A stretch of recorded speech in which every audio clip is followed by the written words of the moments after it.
Hello guys! Gusto ko lang i-share sa inyo kung paano ako gumawa ng soup para sa alaga ko, ng fish soup. Gustong gusto ito ng amo ko na gawin sa alaga ko parati guys. So minsan bumibili ako ng fish for fry, kinakain niya before dinner. Pero kung wala, yan yung soup na fish. Ganyang isda lang yung binibili ko guys para sa soup. Ayaw ng amo ko ng yung ibang isda, ewan ko ba. Yan lang, at saka yung isa, yung ganyang kulay din na medyo bilog yung mata. Yan lang yung gusto ng amo kong bilhin. Ang ginagawa ko, linilinisan ko muna siya. Pero pag bago ako bumili, makapal kasi ang skin niya guys. Gusto ng amo ko na patanggalan siya ng skin muna dun sa tindero. So inaas ko yung tindero na tanggalan muna ng skin pag bumili ako. Tapos pagdating sa bahay, nililinis ko na lang siya ulit. Kinukuha ko yung dumi sa loob. At saka hugasang mabuti. Kinukuha ko yung mga naiwang mga kaliskis, mga ganyan. Pero hindi ko talaga inuubos yung makapal na kaliskis. Yan, ganyan lang siya. Tapos, pagkatapos niyan guys, maghuhugas ako ng mais. Ang ginagawa ko sa mais guys, kasi maliit lang yung lagayan ko, ganyan lang kalaki. Kinukuha ko yung yung laman niya para yung katas niya is masama siya talaga sa soup. Pero minsan sinasama ko rin yung yung sa gitna niya matigas. Basta i-slice ko lang siya na maliliit. Yan. Pero dalawa kasi yung mais ko ngayon, so hindi ko sinama. Pero pang isa lang, isasama ko yung matigas sa loob. I-slice ko din yun kasi may lasa din yan eh. Tapos, ang gagawin ko, i-prepare ko na muna yan, yung mais na may tubig.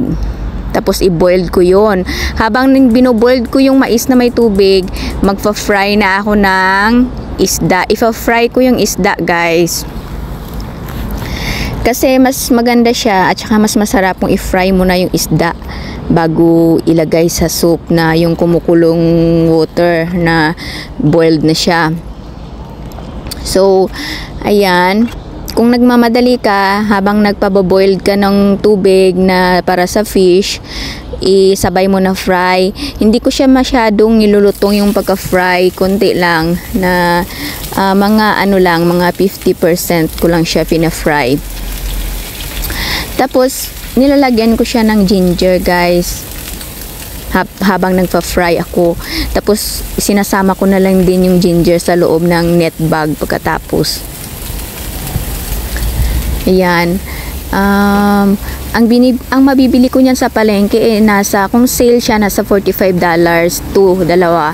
Minsan nasa $55 tatlo. Kung minsan naman malaki siya nasa $55 dalawa lang pero malaki.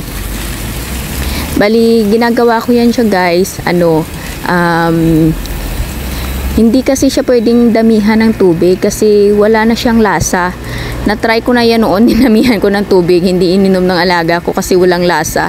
Kasi ngayon walang asin, walang kahit na ang panlasa niya lang is yung ginger lang at saka yung corn. Nilalagyan ko pa pala guys yan ng kamatis. Pwede mo rin lagyan ng tofu. Pwede mo rin lakihan ng ng lagayan ng soup para medyo madagdagan mo konti. Pero that time guys, hindi ko nalagyan ng kamatis. Pero nilalagyan ko talaga ng kamatis. Pwede lagyan.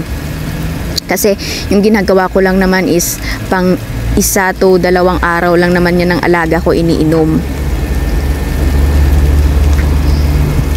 Kaya ayan. Tapos guys, mayroon akong net bag. Ayan, 4 pala yung nabili ko. Mayroon akong net para sa soup. Hinuhugasan ko siya muna. Tapos pag tapos ko na fry ng fish, ilagay ko na yung net bag na dyan sa loob.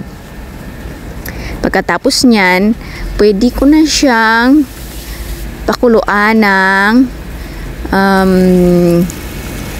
mga 25 to 30 minutes. Depende sa amo mo. Yan lang yung pinapakulo. Basta nilalagay ko siya, basta boiled na yung tubig na with corn na siya. Ando na yung corn, tsaka tomato sa loob. Tsaka ko ilagay yung isda. At 25 to 30 minutes siya pwede kung i-boiled. Tapos paglagay ko ng isda guys, inaano ko siya, dinudurog ko yung isda sa loob ng net ng chopstick para yung lasa mapupunta siya sa sabaw. Pero kailangan mo rin guys na salain pagkatapos bago mo ilagay sa bottle. Ako 4 na beses ko yung salain para sure na walang buto na masasama. So ayan na siya.